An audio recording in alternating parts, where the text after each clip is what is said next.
Bien-aimé, aujourd'hui, c'est encore un jour de grâce. Quelqu'un peut dire un jour de grâce? Oui, un jour de grâce. Vous savez, la grâce, c'est une faveur imméritée. Vous savez, lorsque je suis en train de regarder des fois les informations, je suis en train de me rendre compte que la paix que tu as aujourd'hui, la grâce que nous avons d'être en paix dans ce pays, il y a des hommes et des femmes en Iran, en Syrie, au Liban, qui sont sous des crépitements des balles, des bombes et consorts, et méritent être dans ces mêmes conditions que toi et moi. Et si nous sommes dans ces conditions-là, ce n'est que grâce. Dis encore à ton voisin, ce n'est que grâce. Alors la grâce, on ne la banalise pas. La grâce, on ne la banalise pas. Et ici, nous sommes en ce lieu, nous sommes aujourd'hui présents dans sa présence. C'est parce que nous aimerions valoriser la grâce de Dieu. Amen. Je bénis encore Dieu parce que nous sommes dans un voyage. Quelqu'un dit, nous sommes dans un voyage. Le voyage du quinquennat du discipolat. Amen.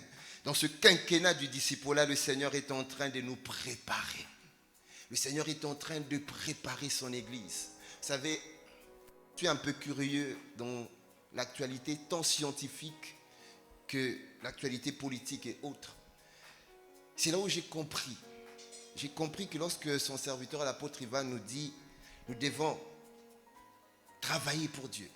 Nous devons nous investir pour le Seigneur.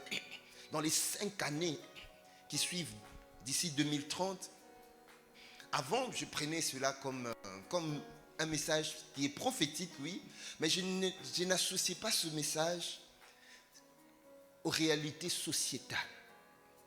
C'est lorsque je suis en train de creuser sur les réalités sociétales, d'actualité, de la vie, et selon les projections des années qui vont venir, selon les projections des futuristes dans la science, dans la médecine et dans la plupart des sciences, c'est là où je me suis rendu compte que ce que son serviteur avait dit avait du sens.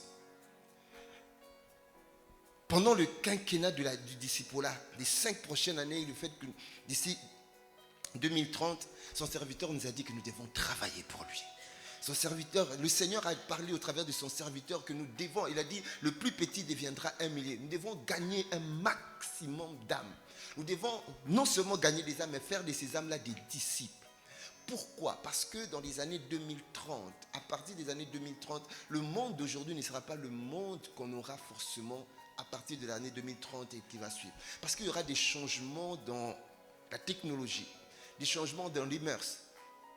On est en train de préparer des hommes humains. Alors, pardon, des robots humains. Ça veut dire quoi? Ce sont des robots, mais qui vont se comporter totalement comme des humains. Et qui vont commencer à aller travailler là où les hommes travaillent. Qui vont commencer à faire certaines choses que les hommes font. Qui vont commencer à agir d'une certaine manière qui feront que... Est-ce que ça ne va pas plonger le monde dans le chômage? On ne sait pas encore. Qu'est-ce que le monde sera dans la cohabitation de nous les humains avec ce type de robots humains qu'on est en train de préparer, bien aimé, on ne sait pas. Et quelle sera la vérité de la parole que nous avons aujourd'hui pendant 2030, on ne sait pas encore.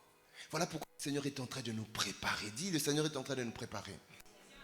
Mais Dieu est en train de nous préparer. Et j'aime bien, dans Ésaïe 46, verset 10, ce n'est pas un verset que j'ai donné. La Bible dit, Dieu voit la fin d'une chose avant son commencement.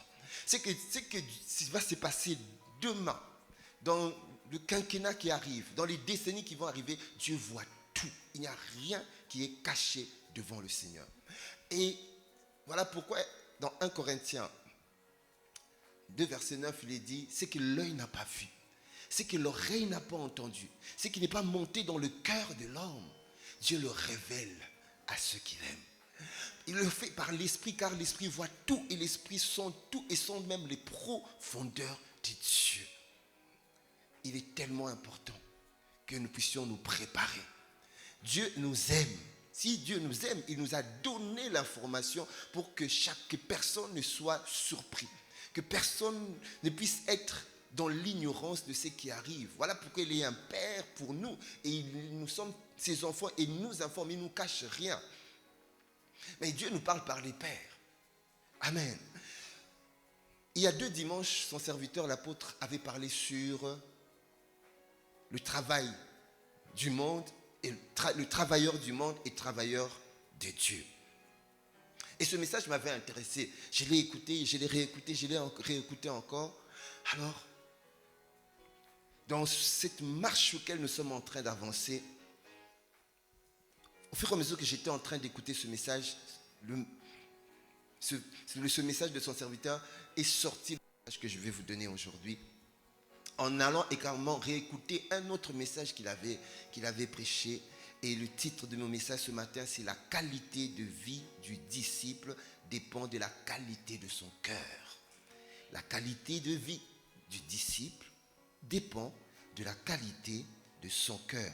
Mais on parle des travailleurs du monde et du travailleur de Dieu. Pourquoi nous rappeler de ce temps-ci, l'importance de travailler? Parce que, comme je vous ai dit dès le début, il est important que nous travaillions pour le Seigneur. Il est écrit dans Jean 5, verset 17, la Bible dit, le Seigneur dit, Jésus a dit, mon Père agit. Une autre version dit, mon Père travaille, moi aussi, je travaille. Mais tu n'as pas le droit de t'asseoir, de ne pas travailler pour le royaume si le Père lui-même est en train de travailler. On n'a pas le droit d'être dans la paresse, de ne pas travailler si Dieu, le Père, travaille. Et pourquoi il est question de travailler, être travailleur? Tout simplement parce que ce n'est plus l'heure de sommeil. C'est plus l'heure de dormir. C'est plus l'heure de pouvoir être dans la distraction. C'est plus l'heure de pouvoir ne pas avoir un regard à bien compter nos jours. Psaume 90. Le psalmiste disait, apprends-moi à bien compter nos jours. Mais nous ne savons pas compter. Autrement dit, lorsqu'on parle des jours, il y a le temps. Nous ne savons pas compter le temps, nous ne savons pas compter le jour. Nous gaspillons le temps alors que Dieu nous a donné du temps comme une ressource. Et ce temps-là que Dieu nous a donné, bien aimé, comme une ressource, nous devons capitaliser le temps. Car il a dit, rachetez ce temps-là, car les jours sont mauvais.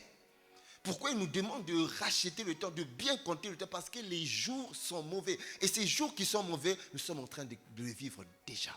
Nous sommes en train de nous approcher petit à petit dans cette saison où l'Antéchrist va devoir se manifester. Mais ce qui le retient de pouvoir se manifester pleinement, bien aimé, c'est l'Église. Ce qui le retient de pouvoir déployer sa méchanceté et de pouvoir déployer ses cartes, c'est l'Église qui est encore sur la terre. Et l'Église, bien aimé, c'est toi et c'est moi. Nous devons d'abord accomplir le but pour lequel le Seigneur nous a appelés. Alors Romains 13, verset 11, la Bible dit, cela importe d'autant plus que vous savez en quel temps nous sommes. Bien aimés, nous devons apprendre à bien compter le temps. Nous devons apprendre à bien compter le jour. Il dit, nous savons, cela importe d'autant plus que nous savons en quel temps nous sommes. Bien aimés, nous ne pouvons pas marcher sur la terre en étant comme des ignorants du temps et de la saison. Quand nous parlons du temps, il y a le temps kairos et puis il y a le temps chronos. Le temps kairos, c'est le temps de la saison. Le temps chronos, c'est le temps calendaire, le temps qui passe, les jours, les heures, les minutes. Et là, nous devons connaître le temps. Et ce temps-là, c'est le temps de la saison. Nous sommes entrés dans le temps de la nuit. Voilà pourquoi le Seigneur disait, sentinelle, sentinelle, que dis-tu de la nuit? Nous sommes vraiment entrés dedans.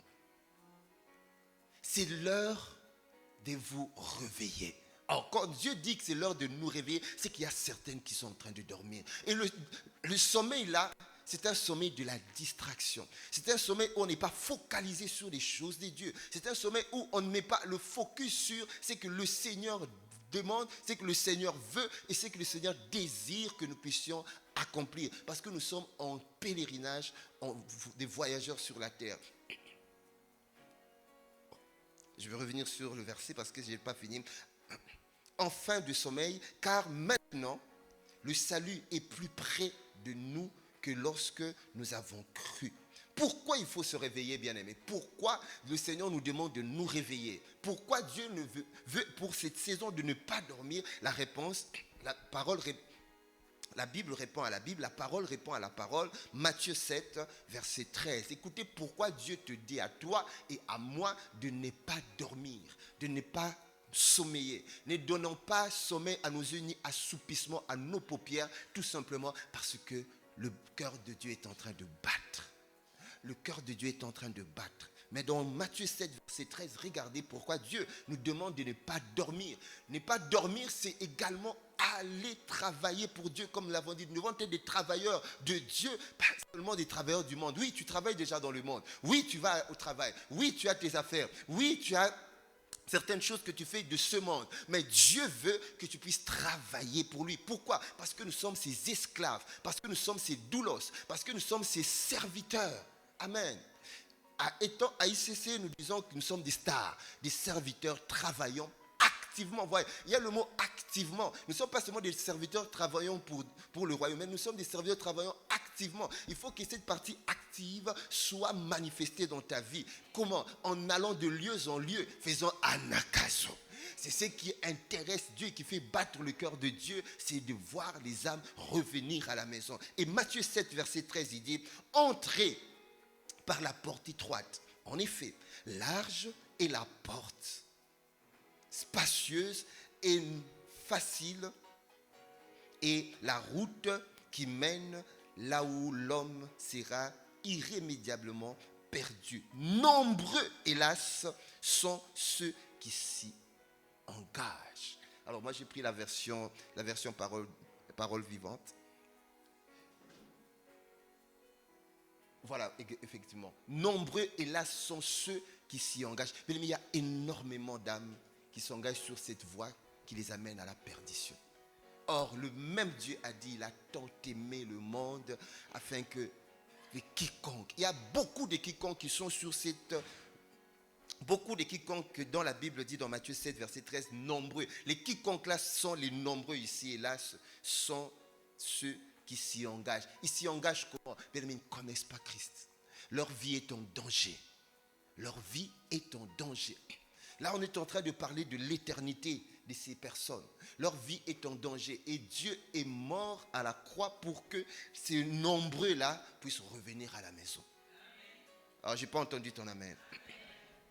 Mais ces nombreux qui sont engagés se trouvent un peuple nombreux que Dieu a déjà vu dans ta famille, dans le quartier, dans nos villes, dans le département. Voilà pourquoi dans Acte 18, verset 10, il est écrit « Car je suis avec toi et personne ne mettra la main sur toi pour te faire du mal. Parle, car j'ai un peuple nombreux dans cette ville. » Mais représente la ville comme étant déjà ta famille. Il y a un peuple nombreux qui ne connaissent pas Dieu. Il y a un peuple nombreux qui sont hors de la vie éternelle. Il y a un peuple nombreux qui se retrouve dans Éphésiens 2, verset 12, dont la Bible dit, nous étions sans Christ. Ils sont sans Christ, privés du droit de cité en Israël, étrangers aux alliances de la promesse. Ils sont sans espérance et sans Dieu. Ils sont sans espérance et sans Dieu. Ils sont sans espérance. Quand on dit ils sont sans espérance, l'espérance, c'est ce qui adviendra de la vie après la mort. Ils ne savent pas où ils iront. Je me rappelle encore un jour, je suivais la télévision, un chef d'État français dont on avait déjà diagnostiqué qu'il allait mourir. On était en train de l'interviewer. Et c'était curieux. Le journaliste lui a posé la question et on savait que ses jours étaient à compter. On lui a posé la question, est-ce que tu sais où est-ce que tu iras? Et si tu mourais aujourd'hui? Il disait non, je ne sais pas. Et dans ses dires, on sentait qu'il avait même peur. Mais Dieu nous a donné l'espérance du salut. Dieu nous a donné l'espérance du salut. Voilà pourquoi il dit dans 1 Corinthiens 13 que ces trois choses demeurent. Parmi les trois choses qui doivent demeurer, il y a l'espérance. C'est la foi, l'espérance et l'amour. Quand on parle de l'espérance, c'est que nous devons être préparés. Nous sommes les privilégiés dont cette parole de la Bible nous donne l'information de là où nous irons. J'irai là-bas parmi les anges. Ah oui, ça nous dit dans sa petite parole. Près de Jésus, m'aimer, consoler. En tout cas, tu ne trouveras pas ça dans le dictionnaire. Passant mon temps à la louange, dira l'agneau, un grand. Oui, la Bible le dit, j'irai là-bas, parmi tous les rachetés qui sont là-bas, près d'Emmanuel. Mais quand, bien aimé, il te consolera, tu seras consolé de ce que tu vis aujourd'hui. Passant mon temps à la louange, dira Jésus. Un grand merci. Oui, nous lui dirons merci. Bien aimé, ce jour-là, quand tu seras devant sa face au paradis, tu lui diras merci. Parce que tes pieds au paradis t'engagent l'éternité dans la joie, dans la paix, dans l'amour, dans la sérénité, dans une gloire qui est plus que ce que tu es en train de vivre sur la terre. Laisse-moi te dire que ce que tu vis sur la terre n'est pas comparable à ce que tu vivras là au ciel. Ce que tu vis aujourd'hui, qui peut ne pas être encore, qui n'est que l'ombre de ce que tu dois vivre, l'espérance de la vie éternelle est plus glorieux que le présent que nous vivons aujourd'hui. L'espérance de la vie éternelle est plus magnifique que le magnifique que tu peux voir dans ce monde. Alléluia. Est-ce que tu peux acclamer pour celui qui est allé nous préparer une place? Et c'est lui qui t'a aimé, c'est lui qui t'a choisi, c'est lui qui a permis à ce que tu sois appelé enfant de Dieu. Vous savez, lorsque je regarde, je dis, Seigneur, je n'ai rien fait. Ni à cause de ma capacité, ni à cause de ni qui aurait permis à ce que tu me sélectionnes parmi les êtres humains afin que ma vie également puisse compter, afin que je sois compté parmi ceux qui doivent hériter l'héritage éternel. Je ne sais pas si vous vous rendez compte de ça, parce que moi, il m'arrive de faire des pauses. Il m'arrive de regarder un peu, Seigneur, pourquoi et comment. Et ces nombreux peuples que Dieu connaît dans nos villes, il a envie de les récupérer. Il a envie que ces peuples-là, ces nombreux-là, retournent à la maison. Mais regardez, pour qu'ils retournent à la maison, il nous donne également une réponse dans Matthieu 9, versets 37 à 38. La Bible dit, alors il dit à ses disciples, nous sommes dans le quinquennat du discipulat, le Seigneur s'adresse aux disciples. Autrement dit, il serait adressé aux croyants. Il aurait dit, alors il dit aux croyants. Non, il dit aux disciples. Pourquoi les disciples? Il dit, la moisson est grande, mais il y a peu d'ouvriers. Priez donc le maître de la moisson d'envoyer des ouvriers dans sa moisson. C'est sa moisson à lui. La moisson de ta famille. La moisson là où tu travailles. J'aime bien encore ce que son serviteur, l'apôtre Ivan, m'avait dit. Que là où tu travailles, bien aimé, tu es déguisé. Là où tu vis, tu es déguisé. Dans le quartier où tu es déguisé. Partout où nous sommes, bien aimé, Dieu nous a déguisés. Autrement dit, il avait déjà choisi. Il avait déjà vu quelqu'un là où tu travailles. Qu'il manquait quelqu'un pour prier pour lui ou pour elle. Alors, il t'a ramené dans cette entreprise parce que Dieu s'était déjà choisi cette personne. Dieu s'était déjà choisi cette femme, son nom est déjà écrit dans le livre de vie. Mais comment? Dans sa famille, il n'y a personne. Toute sa famille est incroyante. Il n'y a personne dans son environnement. Il n'y a personne qui peut prier pour lui. Alors, Dieu te mandate, Dieu te missionne. Et Dieu t'envoie dans cette entreprise. Toi, tu ne sais pas pourquoi. Toi, tu es venu, je suis venu travailler. Mais en réalité, tu es déguisé parce que tes prières à toi sont également spéciales.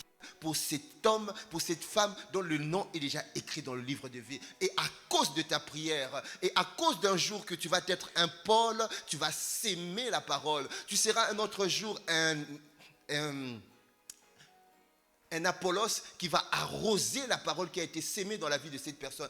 Et en ce moment-là, Dieu fera croître. Et cet homme, cette femme que tu ne sais pas, soit il est dans ton immeuble, soit il est dans ta ville, et Dieu va le récupérer. Parce que Dieu est en train de récupérer ses enfants. Parce que bientôt, il y aura l'enlèvement. Bientôt, Dieu va récupérer tous ses enfants et le monde va entrer dans un chaos de 7 ans de la grande tribulation. Et le Seigneur est en train de parcourir. Dieu a besoin de toi, Dieu a besoin de moi, Dieu a besoin de nous pour que nous puissions travailler pour lui. Quelqu'un peut me dire amen. Et dans ce verset, il dit, priez le maître de la moisson, qu'il envoie les ouvriers dans la moisson. Alors, le mot ouvrier ici dans ce verset, le vrai mot en grec veut dire ergat, qui veut dire travailleur. Vous voyez, ouvrier là veut dire travailleur.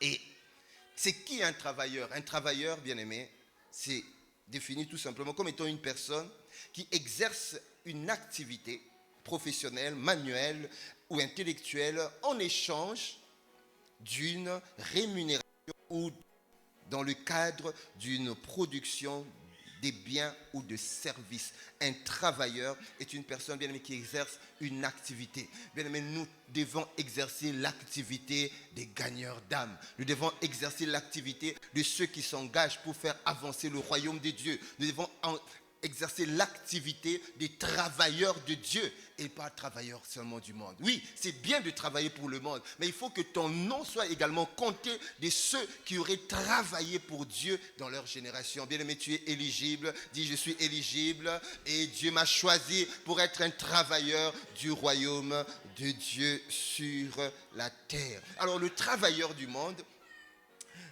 très souvent il cherche la reconnaissance. Un travailleur du monde, très souvent, il cherche le contrôle. Un travailleur du monde, il cherche à paraître. Un travailleur du monde cherche à l'accumulation des richesses. Mais lorsqu'on parle du travailleur de Dieu, le travailleur de Dieu, c'est quelqu'un déjà qui est très souvent oublié. Regardez, quand vous regardez Épaphras, c'était quelqu'un qui n'était pas connu. Peut-être dans sa ville, on ne le connaissait même pas. Mais les regards du ciel étaient sur lui.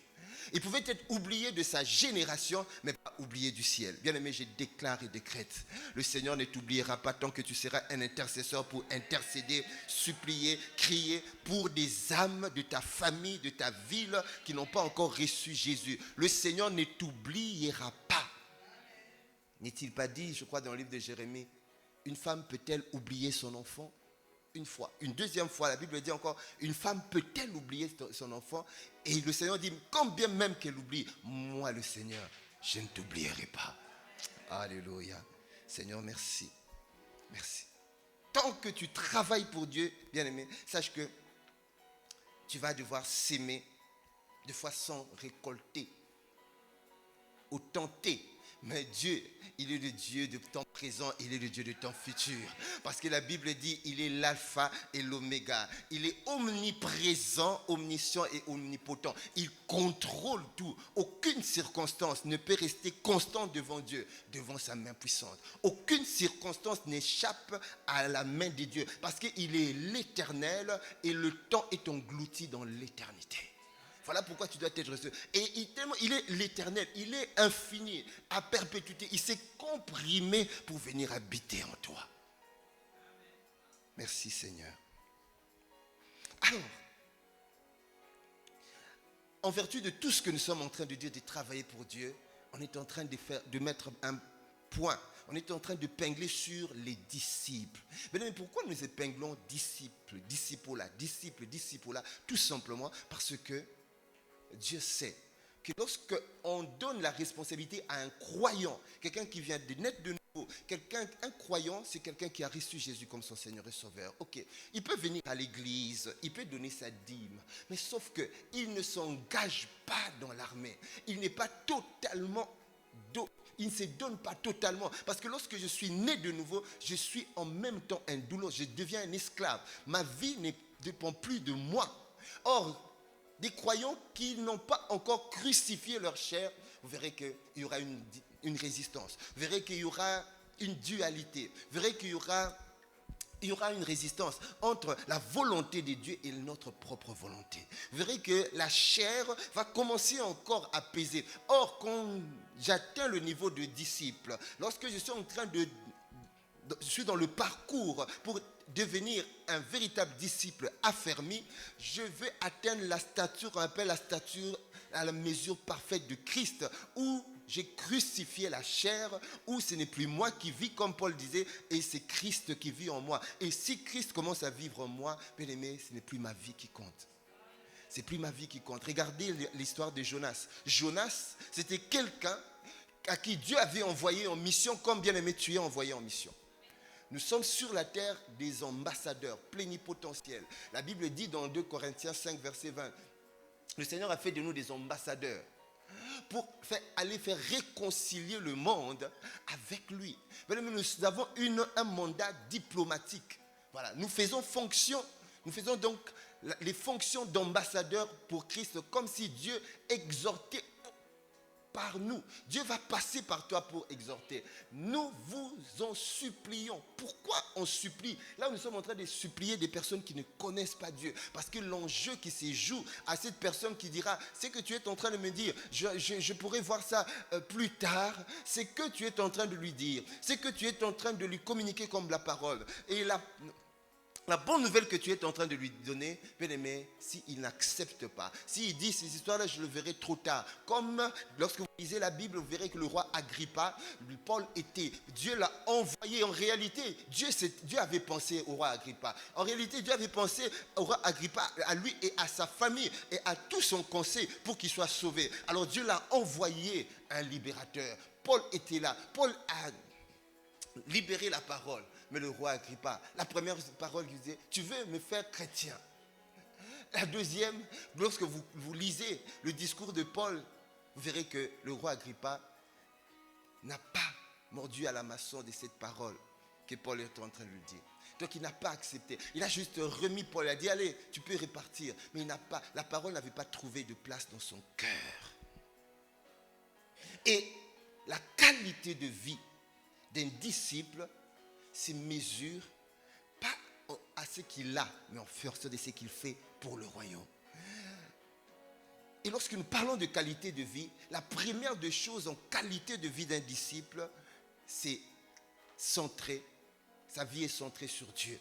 Et j'aime bien, vous savez, quand nous sommes à Impact Centre Chrétien, dans cette merveilleuse famille, nous sommes en train d'apprendre des choses au fur et à mesure.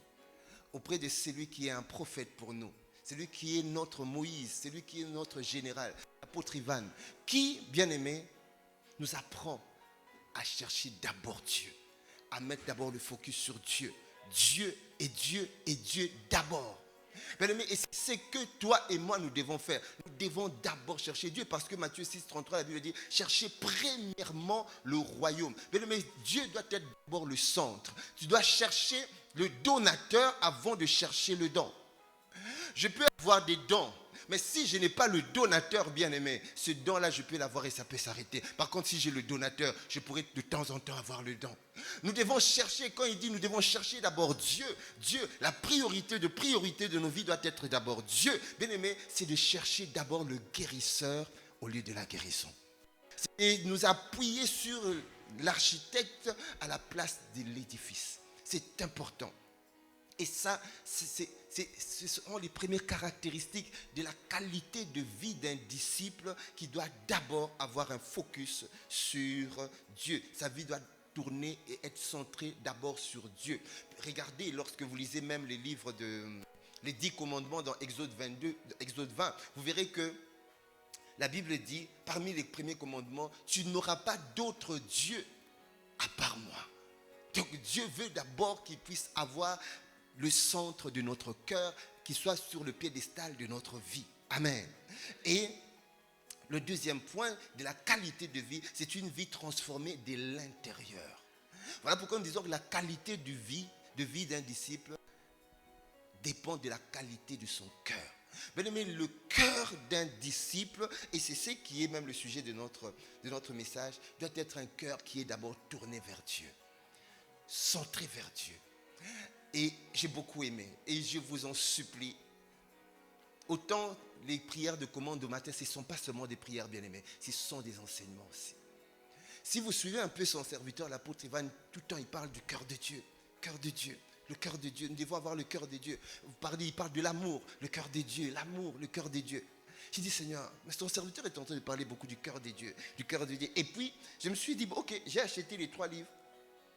les 3 livres sur la guerre des étoiles, et puis le protocole divin pour briller, et les 3 clés maîtresses pour parvenir au sommet, et briller. Mais au travers de ces livres, bien sûr, qu'il a enseigné, ça se trouve également sur les réseaux, mais c'est toujours important d'avoir ça par écrit. C'est là où j'ai commencé à comprendre que lorsque son serviteur est en train de parler du cœur de Dieu, le cœur de Dieu, c'est le cœur qui est assis sur l'amour. Parce qu'il avait parlé des batailles des images. Et dans la bataille des images, quand on parle de l'image, Dieu a dit dans Genèse 1, 26 qu'il a créé, faisons l'homme à notre image et selon notre ressemblance. Lorsqu'on parle de l'image, c'est le caractère de Dieu. Et lorsqu'on parle du caractère de Dieu, bien aimé, c'est le fruit de l'esprit. Lorsqu'on parle de la guerre de l'image, cette image-là, faisons l'homme à notre image, cette image, c'est les fruits de l'esprit en réalité. Donc lorsque Dieu nous a créés, il a greffé en nous ses fruits. Mais c'est quoi le fruit de l'esprit? On le voit dans Galates 5, verset 22. C'est l'amour, la joie, la paix, la patience, la bonté, la longanimité, la fidélité, la maîtrise de soi, la douceur. Donc lorsque Dieu a créé l'être humain, il a greffé cela. Et cette guerre maintenant que le malin... Parce que la première des choses dans créant l'homme, c'est ce que Dieu a mis. Et Satan, sachant que c'est Dieu mis en l'homme, c'est sa nature à lui. Satan maintenant est en train de nous faire une guerre pour mettre sa nature également à lui. Ça s'apparente aux œuvres de la chair. Là, vous pourrez le lire dans Galates 5. Et lorsque vous analysez maintenant par rapport à l'image de Dieu et là où nous sommes en train d'avancer, c'est qu'il parlait du cœur de Dieu. Et le cœur de Dieu doit être le cœur qui doit caractériser chaque disciple. Dans le cœur de Dieu est assis sur l'amour. Et lorsque l'amour, donc le cœur de Dieu s'assoit sur l'amour, là maintenant, c'est là où on peut aller maintenant trouver cela dans 1 Corinthiens 13, où la Bible dit l'amour est bien patient. L'amour est plein de bonté. Ce sont les 2 choses que le Seigneur présente déjà. Dans le cœur d'un disciple, la qualité de vie d'un disciple doit être caractérisée par l'amour. Le cœur de Dieu et le cœur de Dieu qui est assis vers l'amour. Mais tu dois. Et quand tu commences à manifester le cœur de Dieu, tu vas commencer à entendre la voix. Tu vas commencer à entendre la voix et que tu es dans un endroit où tu vois, on est en train de critiquer des hommes de Dieu. Tu entendras la voix qui dit, l'amour ne critique pas. Tu vas entendre la voix. Tu vas entendre cette voix qui dit, sois patient. Alors que le monde tout autour de toi est impatient. Tu vas entendre la voix qui va te dire, sois plein de bonté. Pas de méchanceté. Parce que la différence de la bonté, c'est la méchanceté. Nous vivons dans un monde de plus en plus, des hommes sont devenus de plus en plus méchants, égoïstes, rebelles. Et quand tu lis maintenant dans 1 Corinthiens 13, des caractéristiques de l'amour, j'aime bien, à la fin il dit, l'amour espère tout. L'amour croit tout. L'amour supporte tout. L'amour excuse tout. Ça doit caractériser le cœur des disciples. Voilà pourquoi tu dois être un disciple. Tu dois être un disciple pour accomplir ce pour lequel le Seigneur te demande d'accomplir. Alors, lorsque nous parlons du cœur, le verset principal qui nous amène sur de comprendre la qualité de vie d'un disciple qui dépend du cœur, c'est Proverbe 4, verset 23. La Bible dit, garde ton cœur par-dessus tout, car de lui viennent les sources de vie. Alors j'ai pris la version français courant. Avant tout, prends garde à ce que tu penses au fond de toi-même, car ta vie en dépend. Alors lorsque j'étais en train de creuser sur ce verset, je me suis rendu compte que lorsqu'on est en train de parler, bien aimé, du cœur, sachez que le cœur est le siège de la décision et de notre identité. Le cœur là, c'est le centre névralgique où tout se décide. Et en écoutant, c'est toujours son serviteur bien aimé, ayez l'habitude d'écouter les enseignements. Si vous écoutez les enseignements, vous allez voir que vous aurez beaucoup de réponses aux questions que vous vous posez. Parce que Dieu nous parle de 2 manières, enfin de plusieurs manières. Mais Dieu te parlera par la parole, sa parole, la Bible, mais Dieu te parlera également par la parole des pères. Voyez. Dieu va nous parler par la parole des pères. Lorsque le Seigneur nous parle au travers des pères, il nous donne des directives, il nous donne des instructions. Ces instructions-là doivent être obéies. Ne sois pas quelqu'un qui écoute la parole et fait du yo-yo. Tantôt tu obéis, tantôt tu n'obéis pas. Les pères donnent des instructions, ils savent pourquoi ils donnent des instructions, parce que Dieu n'avait pas parlé à tout le monde que vous sortirez d'Israël, de l'Égypte de telle manière. Il avait dit à Moïse. Donc Dieu aussi nous a donné des Moïse, des pères spirituels à qui il parle. Il nous donne des instructions pour que nous puissions sortir des circonstances de l'Égypte et que l'Égypte ne puisse pas même rester en nous, parce que quand vous regardez Israël, quand ils sont sortis de l'Égypte, ils sont sortis physiquement de l'Égypte, mais l'Égypte n'était pas sortie en eux, au-dedans d'eux et dans leur cœur, parce que c'était des hommes qui murmuraient et ils avaient raté d'entrer dans la terre promise. Bien aimé, le cœur, lorsque nous sommes en train de parler du cœur, le cœur c'est le miroir même de l'âme. Amen. Luc 6, verset 45, la Bible dit: c'est de l'abondance du cœur que la bouche parle. Ouais. Nos paroles et nos réactions sous pression de foi révèlent en réalité ce qu'est nos cœurs. Parce que le cœur est la production de ce que tu dois devenir. Alors j'aime bien, son serviteur a dit, et je l'avais noté, tu ne peux pas recevoir ce qui est dehors sans pour autant que cela sorte de ton cœur. La Bible, c'est de l'abondance du cœur que la bouche parle.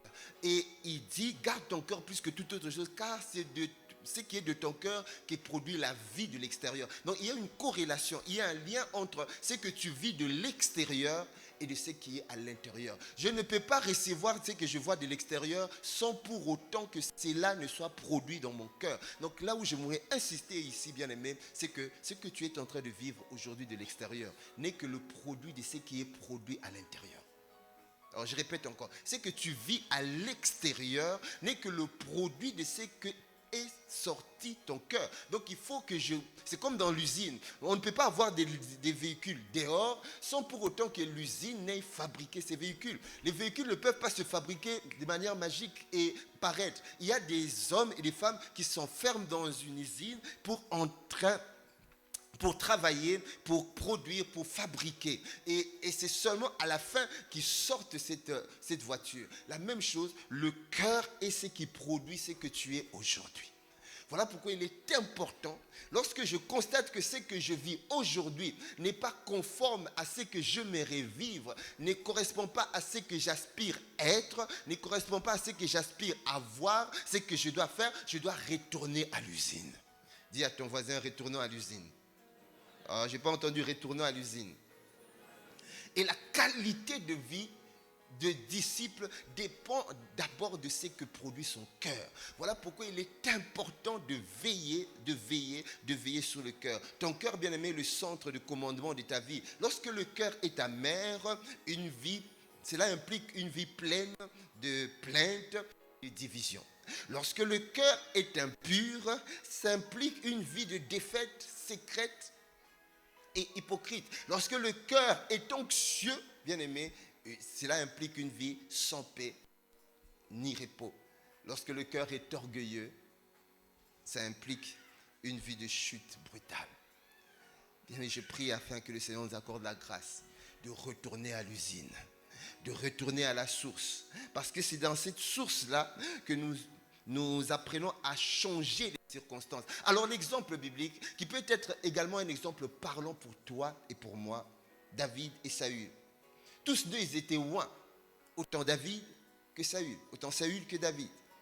De deux, tous, ils étaient à un certain moment devenus des rois. Saül était devenu roi avant David et David est devenu roi par après. Et tous deux, ils avaient le même appel. Quand Dieu a appelé Saül, ce n'était pas d'une manière cachée. C'est le même prophète qui a oint David, et c'est le même prophète qui a dû oindre Saül. Donc il était oint. Sauf que, quelqu'un peut dire sauf que. Alors je n'ai pas entendu sauf que. Pourtant, l'un est devenu un homme selon le cœur de Dieu, dans 1 Samuel 13, 14, et l'autre a fini, bien aimé, de la désobéissance, la jalousie et le suicide spirituel. La différence, bien aimé, s'est passée au niveau du cœur, de l'usine. Vous voyez, tout s'est passé au niveau de l'usine. Deuxième exemple, c'est l'exemple de le semeur et les 4 types de cœur. On le retrouve dans Matthieu 13. Et lorsque vous lisez cette parabole, on parle d'abord, le premier type de terre qui exprime le cœur en même temps, c'est le long du chemin. Le long du chemin, c'est le type de cœur qui est dur. La parole ne pénètre pas. Ça, ce n'est pas le type de cœur que doit avoir un disciple. Parce que ça bloque la qualité de vie que doit mener un disciple que nous devons avoir. Deuxième type de cœur, de terre, c'est les endroits pierreux. Et ce type des endroits pierreux, c'est le type de cœur superficiel. Ça implique l'enthousiasme passager et pas de racines. Vous savez, quand il y a des pierres dans une terre, les racines ont du mal à pénétrer. C'est là où on parle un peu d'un cœur superficiel. Et 3, on dit également qu'il y avait ce type de cœur épineux, avec des épines. Ce sont des cœurs partagés. Vous savez, quand il y a des épines, tu es en train de chercher où est-ce que je peux bien cueillir la rose. Voilà, voilà, c'est un cœur partagé. Ça implique les soucis, les richesses, les plaisirs entourés des paroles. Voilà, ça implique un peu tout ça. Et le 4e type de cœur, c'est la bonne terre, qui est un cœur bon et honnête. Dieu a qualifié le cœur de la terre fertile, bon et honnête. Et là, il retient la parole, il persévère et porte du fruit. Et quand vous lisez ce verset, c'était il portait de 30, 60, 100 pour 1. Seigneur, accorde-nous la grâce. Accorde-nous la grâce. Dans le cœur bien-aimé, et je suis en train d'atterrir maintenant, lorsqu'il dit dans Proverbe 4, verset 23, garde ton cœur plus que tout, car de lui vient les sources de vie. C'est comme je vous ai dit, de l'extérieur. Je ne peux pas avoir quelque chose de l'extérieur si cela ne vient pas de l'intérieur. Bien, mais tout ce qui est que nous voyons de l'extérieur a toujours une source de l'intérieur. Et ce verset m'a poussé à tirer 2 types de lois que nous devons faire très attention, qui doit nous aider à nous permettre de veiller à la qualité, parce que Dieu veille à ce que nous ayons une bonne qualité de vie en tant que disciples. Mais cela a une relation, une corrélation, un lien, un pont avec nos cœurs. Et 2 lois peuvent être tirées. Il y a la loi des correspondances et la loi de l'attraction. Mais c'est quoi la loi de correspondance? La loi de correspondance, le principe dit tout simplement que ce qui est à l'intérieur finit par se refléter à l'extérieur. C'est ce que juste j'avais dit. C'est une loi, bien aimé, cette loi-là est immuable. Cette loi est pour tout être humain. Ce qui est à l'intérieur finit par se refléter à l'extérieur. Ça veut dire, lorsque tu gardes longtemps la peur à l'intérieur, à un certain moment, ça finira par se refléter. Lorsque tu gardes la jalousie, l'orgueil à l'intérieur de toi, on ne le voit pas, à un certain moment, ça va finir par se révéler. Parce que le cœur est comme une matrice. Lorsque tu mets quelque chose, il commence à multiplier. Il commence à travailler, il commence à multiplier. Et tu ne sais pas à quelle vitesse la chose qui est en train d'être travaillée, multipliée, peut donner. Alors, ton monde extérieur correspond souvent, bien aimé, à ton état intérieur, à tes croyances, à ta discipline. Même ta discipline exprime ce que tu es de l'intérieur, mais également à ta mentalité. Faisons attention. Je veux des choses que mon cœur n'a pas conçues. Pasteur, je verrai me marier. Même le mariage est conçu au-dedans de toi. Parce que j'aimerais avoir telle situation. La plupart des choses que nous voulons sont d'abord conçues à l'intérieur et se manifestent à l'extérieur. Donc il faut que je retourne, ce que j'ai dit, je retourne à la source, à l'usine qui fabrique ce que j'aimerais avoir. Parce que ce que j'aimerais avoir dépend de moi-même en réalité. Dépend de ce que je suis en train de faire, de l'état auquel je suis en train de tenir mon cœur. Je suis responsable de ce que je médite dans mon cœur. Et lorsque nous suivons toujours en étant des étudiants de la parole et des fils qui ont des pères et suivent leur enseignement, il y a très longtemps, je crois l'avoir déjà dit sur cette chaire, nous avons reçu les 7 étapes pour atteindre notre destinée. Et dans ces étapes-là, on dit souvent que la parole détermine les pensées. Ouais, là, je suis en train d'entrer déjà à l'intérieur du cœur. La parole détermine les pensées déterminent les émotions. Là, je suis en plein dedans. Et les émotions déterminent les décisions. Et les décisions déterminent les actions. Les actions déterminent les habitudes. Plusieurs actions que je fais déterminent les habitudes déterminent le caractère. Et le caractère détermine la destinée. Donc vous voyez qu'il y a un lien entre la destinée, c'est-à-dire le but pour lequel le Seigneur m'appelle à être et ce à quoi il m'a destiné de réaliser sur la terre avec le caractère, avec mon cœur. Donc il y a un lien entre ma destinée demain et puis mon cœur. Quelqu'un peut me dire Amen. Seigneur, accorde-nous la grâce. Et la deuxième loi, c'est la loi de l'attraction. Et le principe dit, tu attires souvent ce que tu nourris constamment par tes pensées, tes paroles, tes attitudes ou tes actions. La loi de l'attraction veut dire tout simplement, ce principe dit, tu attires. C'est comme si tu as de l'aimant qui attire vers toi de manière constante. Là, tu es en train de nourrir ça constamment. Autrement dit, c'est comme si tu es en train de méditer constamment. Alors, dans cette loi, c'est si je pense à quelque chose, ce n'est pas forcément cette chose-là va arriver. Mais lorsque je commence à penser de manière constante, lorsque mes pensées deviennent sur la chose en question de manière récurrente, bien aimé, cette pensée-là dominante risque de pouvoir prendre le dessus de ce que je suis en train de dire et se réaliser. Vous savez,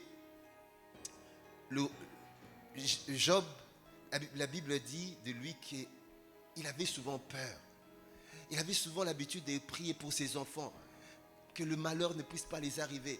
Et voilà pourquoi il dit, je crois dans Job 3, c'est pour lequel je crains, c'est ce qui m'arrive, c'est que j'ai peur, c'est ce qui m'atteint. Et parce qu'au-dedans de son cœur, il y avait quelque chose de comme ça. Il redoutait déjà, il disait, voilà, les enfants, ils avaient l'habitude d'aller manger entre eux, se visiter entre eux. Il se disait, mais est-ce que mes enfants font bien? Est-ce que, voilà.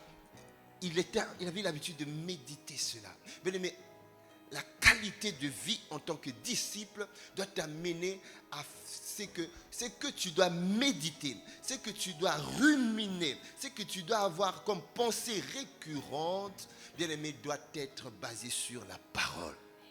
Parce que la parole de Dieu ne peut pas te produire quelque chose de mauvais, quelque chose de mal, quelque chose de chaotique. C'est lorsque je suis en train de penser au mal, lorsque le diable est en train de m'injecter des pensées, en m'injectant des pensées qui ne sont pas des pensées de Dieu. Et ces pensées-là, je les laisse entrer dans mon cœur. C'est en ce moment-là que le cœur qui est comme une matrice commence à travailler et me renvoie maintenant ce que je n'ai pas voulu voir arriver, c'est là arrivé. J'étais en train d'expliquer une fois à l'une de mes sœurs à l'église ici, quelque chose que l'apôtre était en train de nous dire toujours. Vous savez, quand vous avez un père, vous êtes toujours attentif parce qu'il y a une sagesse qui sort. Il disait qu'il y a des paroles qui viennent dans nos cœurs et puis notre cœur. Mais ce que tu entends dans tes oreilles, ne les laisse pas, il faut les filtrer, ne les laisse pas passer dans ton cœur. Donc c'est comme si on avait une barre là avec une porte et c'est toi qui as la clé. On peut t'insulter, on peut te dire des paroles blessantes. Ça arrive, tu les entends. Comme nous avons dit, les paroles déterminent les pensées. Et ces pensées-là vont déterminer les émotions. Voilà, à partir de ce que je pense, je peux laisser passer cela dans mon cœur au niveau de mes émotions ou bien les rejeter, ou bien ne pas les laisser. Alors si je ne laisse pas, ça sort de l'autre côté. Très très important. Pourquoi? Parce que la loi de l'attraction fait que c'est que j'ai l'habitude de dire. Parce que lorsque même je proclame des paroles régulièrement, je suis en train de déclarer, sachez que je suis en train de les créer. Que Dieu nous accorde la grâce d'être dispensés de ces choses afin de mener une vie de qualité, afin que la qualité de vie que nous menons puisse être le reflet de ce que Dieu seul veut que nous puissions mener. La belle vie que Dieu a prévue pour nous doit commencer ici sur terre. On va pas la vivre là aux cieux. La belle vie que Dieu a prévue pour toi doit commencer d'abord à être vécue ici sur terre parce que tu en mérites. Nous allons travailler pour lui, nous allons mouiller le maillot, nous allons étendre le royaume dans notre pèlerinage, dans notre saison auquel le Seigneur nous a mandaté de vivre sur la terre. Et c'est après que le Seigneur, là où il veut arrêter chacun dans sa course, là où il veut pousser chacun dans sa course, dans son pèlerinage sur la terre, il le poussera. Mais d'abord, il faut que je puisse investir des choses qui vont être pour moi un bénéfice capital pour l'éternité. Amen. Bien aimé, le cœur et le gouvernail, il dirige la direction de ton existence. Et l'invisible produit le visible, et la vie publique est le produit de ta vie secrète. Ce que nous vivons publiquement n'est que le produit de nos vies secrètes. Alors, qu'est-ce que nous devons faire pour mener une qualité de vie? Pour mener une qualité de vie en tant que disciples, étant donné que nous savons maintenant que ça dépend de notre cœur, vous verrez que le cœur, dans ce cœur-là, nous devons maintenant nous arranger pour que nous ayons le cœur de Dieu. Il faut que tu t'arranges pour que le cœur de Dieu soit greffé en toi. Et comment je fais pour que le cœur de Dieu soit greffé en moi? Je dois laisser Dieu d'abord prendre toute la place dans mon cœur et que le fruit de l'esprit, premièrement l'amour, doit gouverner mon cœur. Parce que le Dieu d'amour, lorsque vous regardez comment est-ce que Dieu fonctionne, il a dit créé à son image et selon sa ressemblance. Ça veut dire comment Dieu opère toujours par amour. Dieu opère toujours. Quelles que soient les erreurs, quel que soit le mal que nous faisons, quelles que soient des fois là où nous trébuchons, tu verras qu'il excuse tout. Il supporte tout. Dieu croit tout. C'est dans la définition même des caractéristiques de l'amour. Mais Dieu aimerait que nous soyons ainsi. Apprends à excuser des personnes qui te font du mal. Apprends à croire là où les hommes ne croient pas. Apprends à supporter les offenses. Vous savez, j'aime bien son serviteur nous disait, même lorsqu'il s'agit des offenses, Dieu avait déjà prévu. La réponse aux offenses, c'est le pardon. Et il nous a même dit dans Matthieu 7, notre Père qui est aux cieux, à peu près vers le milieu, il dit, pardonne-nous nos offenses comme nous pardonnons aussi à ceux qui nous ont offensés. Mais sache-le, dans ta marche avec le Seigneur, tu vas offenser les gens. Oui, ça va arriver. Tu finiras par offenser un jour quelqu'un. Et cette personne qui sera offensée doit te pardonner. Mais toi également, le jour où tu seras offensé, tu dois pardonner aussi aux autres. Amen. Seigneur, accorde-nous la grâce. Nous aimerions mener une vie de qualité. Et cette vie de qualité doit s'asseoir dans nos cœurs par l'amour. L'amour est bien patient. L'amour est plein de bonté. Et après, c'est là où il parle maintenant. L'amour n'est point orgueilleux. L'amour n'est point envieux. L'amour ne soupçonne point le mal. L'amour n'est pas malhonnête. Et il dit l'amour espère tout. L'amour supporte tout. L'amour croit tout. L'amour excuse tout. Tu dois aussi apprendre à excuser les gens. N'enfermons pas les gens. Il t'a fait du mal pour une fois et puis c'est fini. Non, tu dois toujours apprendre à excuser. Bien aimé, lorsque nous basons notre amour dans ce socle, notre cœur dans le socle de l'amour, et que nous commençons à crier à Dieu pour avoir son cœur à lui, bien aimé, lorsque notre cœur est rempli d'amour de Dieu, comme nous l'avons dit, c'est une usine, ça ne peut pas produire quelque chose de mauvais. Un arbre, et je finis par là, un manguier ne peut pas produire des citrons. Un manguier ne peut pas produire des oranges. Un manguier ne peut pas produire des pommes. Un manguier va produire des mangues. Amen. Cela veut dire quoi? Ce qui est dans ton cœur ne peut pas produire quelque chose que tu veux à l'extérieur qui ne correspond pas à ce qui est dans le cœur. Voilà pourquoi il faut faire un chamboulement. Il faut retourner dans le cœur, chers disciples, pour voir des choses meilleures arriver, pour voir des choses bonnes arriver, pour voir des choses vivre des choses triomphantes et victorieuses arriver de l'extérieur. Est-ce que nous pouvons nous tenir debout? Seigneur, merci. Alléluia. Marebros sheketerebos. Remandoria rokotoma seketerebos yaba. Rosebeketerebos yandarabababa. Nous te disons merci. Merci. Abba Père, Abba Père. Tu nous as amenés depuis un certain moment. Oui, un certain moment depuis que l'année a commencé. Nous sommes entrés dans la dynamique du disciple-là. Tu nous as parlé de ce qui était un disciple. Il était question de suivre. Suis-moi et tu deviendras. Nous avons compris qu'il y a un protocole. Dès que nous naissons de nouveau, nous ne sommes pas encore disciples. Mais il y a un processus de suivre Jésus. Il y a un processus de suivre les directives qui nous sont données. Il y a un processus de marcher sur la voie que le Seigneur nous donne au travers des pères, qui sont des pères, qui sont des bords. Accorde la grâce, la grâce, la grâce. Et lorsque nous suivons, nous commençons à travailler sur nous-mêmes, reconfigurer nos vies, changer notre système de pensée. Notre mentalité doit être reprogrammée. Notre système de pensée doit être revu. Notre foi doit être étirée. Nos pensées doivent être reprogrammées. C'est de Christ. Et nos cœurs doivent être circoncis. Parce que nous reconnaissons que c'est de nos cœurs que sortent les sources de vie. Et dans les sources de vie, c'est plusieurs domaines, plusieurs secteurs auxquels nous nous attendons à vivre des victoires, de triomphe, la gloire, le succès, la réussite. Seigneur, aie compassion de nous.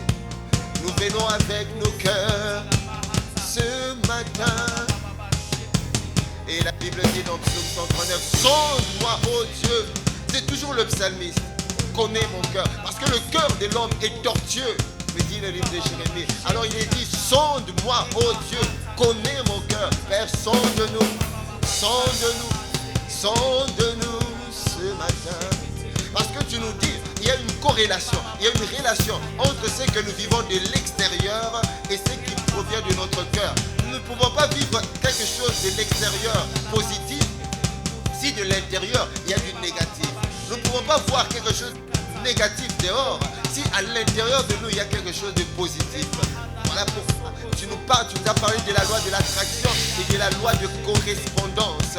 Seigneur, nous prions et nous voulons que nos cœurs et d'abord le nettoyage, Esprit de Dieu, nettoie. Que le nettoyage soit fait dans nos cœurs. Tout ce qui n'est pas de toi, qui peut produire du chaos, le négatif, qui peut produire le mal dehors, que nous n'avons pas voulu, que nous n'avons pas souhaité, soit déraciné, soit nettoyé, et que nous basions nos cœurs par de l'amour, que nous fassions asseoir nos cœurs dans l'amour, l'amour, l'amour. Là où tu as dit, l'amour est passion, l'amour n'est point envieux, l'amour est plein de bonté, l'amour n'est point envieux, l'amour ne soupçonne point le mal, l'amour n'est point malhonnête, l'amour croit tout, l'amour supporte tout, l'amour espère tout, l'amour excuse tout.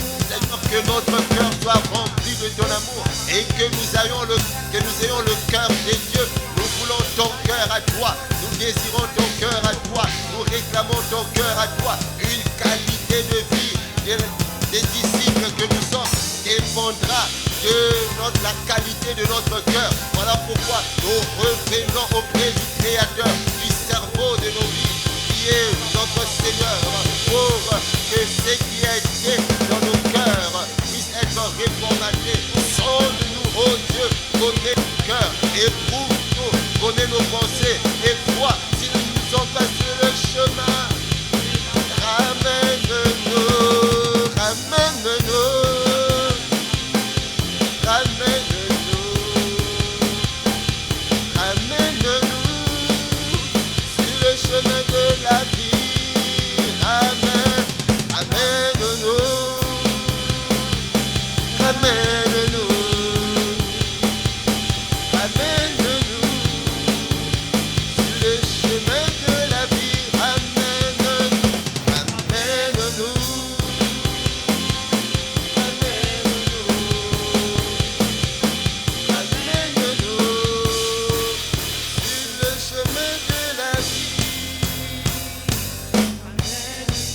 Seigneur, merci. Merci pour ce que tu as prévu. Saint-Esprit, nous avons besoin de nous. Passe en revue ce matin dans la vie de quelqu'un qui se pose des questions. Pourquoi toutes ces choses m'arrivent-elles? C'était la question de Gédéon. Pourquoi toutes ces choses nous arrivent-elles? Il y a la loi de la correspondance. Tu nous as enseigné ce matin. La loi de l'attraction. J'aimerais attirer des bonnes personnes. J'aimerais attirer des bonnes choses. Mais tout dépend de ce que je pense de manière récurrente. Tout dépend de mon attitude. Tout dépend de mes paroles. Tout dépend de mon cœur. J'aimerais vivre des choses de l'extérieur. Il y a des choses que je vis que je n'aimerais pas vivre. Mais en réalité, je ne sonde pas, je ne retourne pas à l'usine pour voir qu'est-ce que l'usine est en train de produire. Je constate seulement dehors des choses que l'usine est en train de produire qui ne me plaît pas. Mais je ne fais pas le travail de retourner. Alors nous retournons avec toi, Saint-Esprit de Dieu, Esprit de Jésus. Accorde-nous la grâce. Saint-Esprit, nous retournons avec toi dans nos cœurs. Sonde-nous, ô Esprit de Jésus. Connais nos cœurs. Psaume 139. Éprouve-nous. Connais nos pensées. Et vois. Mets tes projecteurs dans nos cœurs. Et vois. Si nous ne sommes pas sur le bon chemin, ramène-nous sur le chemin de la vérité, de l'éternité. Ramène-nous sur le bon chemin. Parce que tu as réservé le bon et le meilleur pour nous, pas autre chose. Nous te disons merci pour ce message qui parle à plus d'une personne et qui apportera la réponse à des questions, la solution à des interrogations qui se sont posées hier et qui ne trouveront plus question d'être posées aujourd'hui parce que tu nous as donné la réponse dans le nom de Jésus le Christ. Amen. Amen, amen, amen, amen. Amen, amen, amen, amen. Amen, amen. Amen, amen, amen. Amen, amen, amen, amen. Amen, amen, amen, amen. Amen, amen, amen, amen.